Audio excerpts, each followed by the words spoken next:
Hi guys, howdy and hello, welcome back to my channel.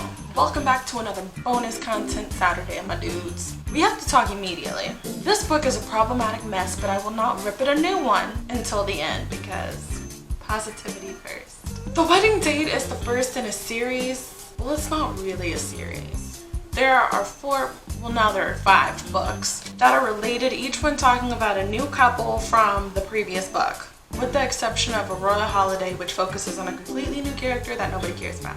So the order goes: The Wedding Date, The Proposal, The Wedding Party, Royal Holiday, Party of Two. Though The Wedding Date and The Proposal both disgrace two of my favorite rom-coms, they were still mostly enjoyable. Let's get into this before I throw my book across the room.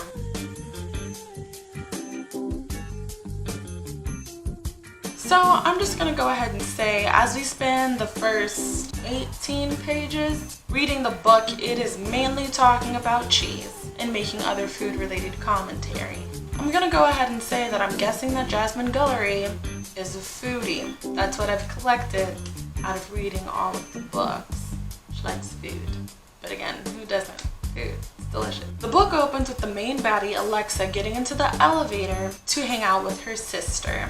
She's oblivious to everything that's going on until, surprise, you're stuck in an elevator. It isn't until the emergency light comes on that she realizes that there's somebody else in the elevator with her, which, I don't know about you, but elevators aren't that big. When you walk into an elevator, even if you're texting, how can you not notice another person there? They exchange some witty banter about cheese and not bringing sandwiches to buffet, which is how Alexa finds out that Dr. McDreamy, also known as Drew, is in town for the wedding of one of his good friends and his ex-girlfriend. But lo and behold, he's dateless. What a surprise. His date fails, and after spending about 20-ish minutes trapped in the elevator with Alexa, he decides he'd be a great stranger to take with me to pretend to be my fake girlfriend. And why does Alexa say yes, you ask? Well, that, my friend, is because she's a horn dog. They're both horn muffins. She turns up to the wedding with Drew, where they pretend to be a fake couple, and then they have a steamy makeout session.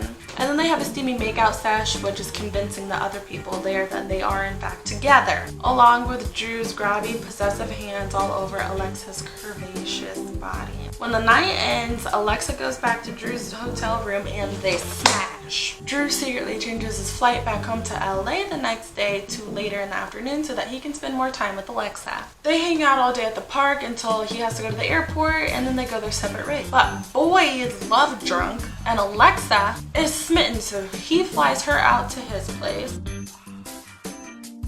where she befriends his bestie, Carlos. And it's all good until they get into a fight when Drew says something that only a guy would say. Only a guy would think that was even a little bit funny, which results in Alexa shunning him. A couple months later, maybe like a month, 2 weeks, I think it was 2 weeks. 2 weeks later, Dr. Drew has a convention out in Alexa's area. Alexa is celebrating Theo's birthday, and they happen to meet at the same place. Sparks fly, and let the flames begin. They keep dancing this back and forth flirt dance until they go to a barbecue where Alexa meets all of Drew's past things. She's like, I have an expiration date on my forehead. And then she breaks up with him before he can break up with her. Drew's heartbroken for the first time because he doesn't know what that means. Carlos ultimately talks some sense into Drew, which leads to Drew flying out to one of Alexa's giant events that she's nervous about and professing his love. Obviously, all works out and they get engaged, and it all started with a wedding day. Cute, right? Theo, Alexa's friend, work husband, and confidant. He works at the mayor's office with her as well. He's sort of on the outskirts until the end of the story, where he makes a bigger appearance, but I think that's because he is the star of the third book, The Wedding Party, and he had to be built up more. Anyway, he's a good friend to Alexa and provides her with a listening ear whenever she needs it. Maddie. She's Alexa's best friend and personal stylist. I like her because, number one, she's Alexa's hype man, and everybody needs a hype man. Charisse is mine. But I feel like there could have been more done to establish her character, especially since she stars alongside Theo in The Wedding Party. It's just a little abrupt because it's mentioned in passing that they don't like each other in The Wedding Date, but then when they're main charactering, in the wedding party, that's like all it's based off of, the fact that they don't like each other, but it was almost not mentioned at all before.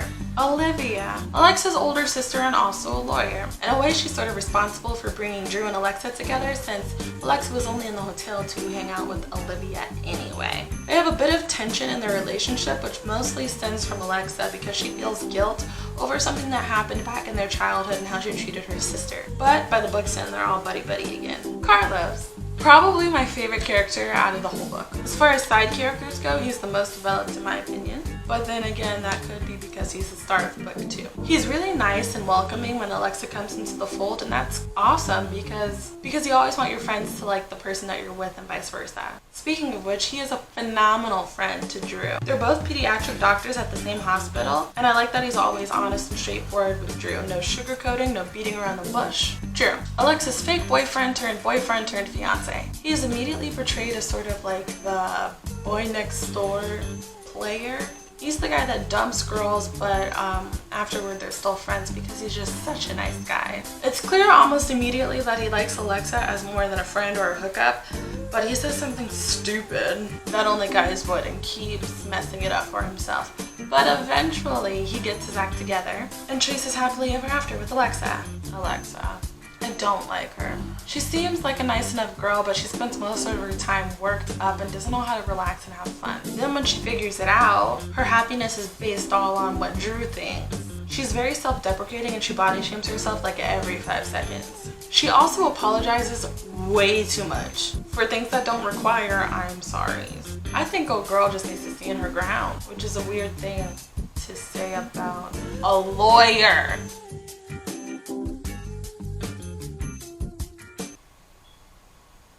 Can I shoot straight with y'all? I started reading this book and I proceeded to get increasingly pissed off. It took me a minute to figure out why, and then I realized that it was the derogatory way that race was being brought up and mentioned almost every single page throughout the first half of the book. Within the first 100 pages, the fact that Alexa is black is mentioned at least 12 times.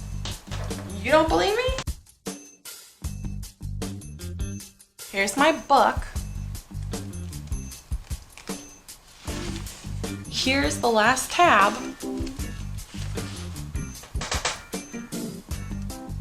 Page 94. What are all these purple tabs? You may be wondering. The purple tabs are every time that race was mentioned. These green tabs? Every single time that it made me angry. I get it, she's black. But it's also commentary like page 5, which says, "Thank God her brown skin meant her cheeks couldn't get too pink.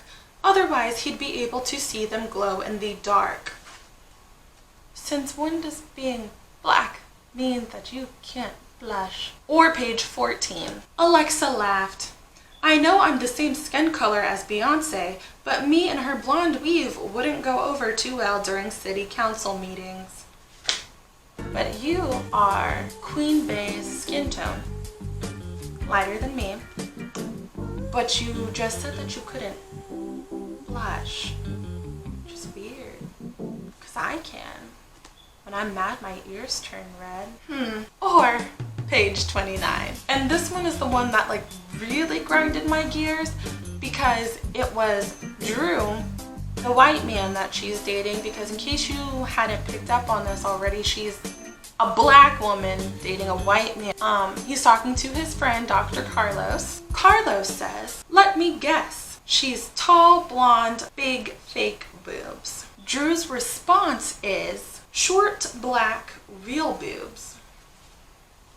I wasn't aware that black had become the opposite of blonde. And don't for 1 minute try to tell me that he was talking about the color of her hair, because if race hadn't been mentioned so much before that, I might let it slide. But the fact that it had been just backs up the fact that he was talking about her race. Again, perfect example. I don't know if you've met Beyonce, but she's black and blonde. Is it real? That's not important. Not at all. One more quote for you from page 29 as well. "The thing is, Mad, this guy is out of my league, okay?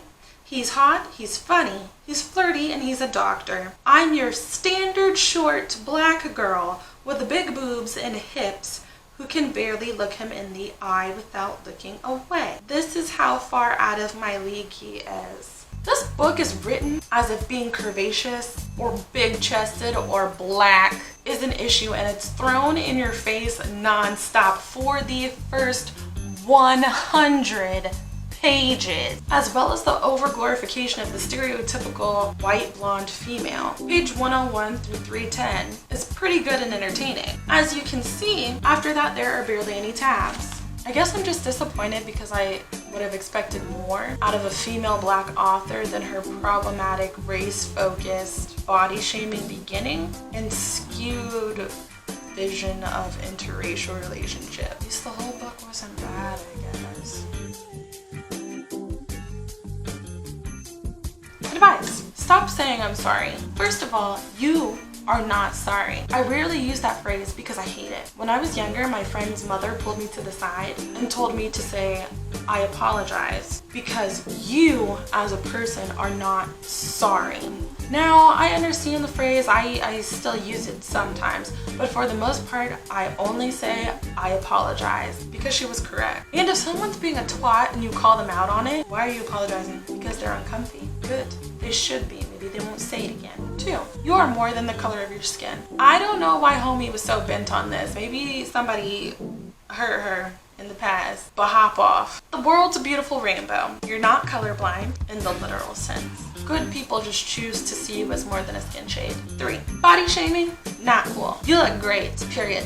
Chill out. The only time you should change what you look like is if you want to, for health reasons, or all of the above. And even that is nobody else's concern. Your body, your choices. Oh, and another thing, giant boobs are great. They contain the nourishment of life. Don't bash them. 4, if he's gonna hide, then you gotta ride. If someone wants to be with you, they need to speak up or shut up. You're too awesome to be somebody's secret. You're a superstar. Yeah.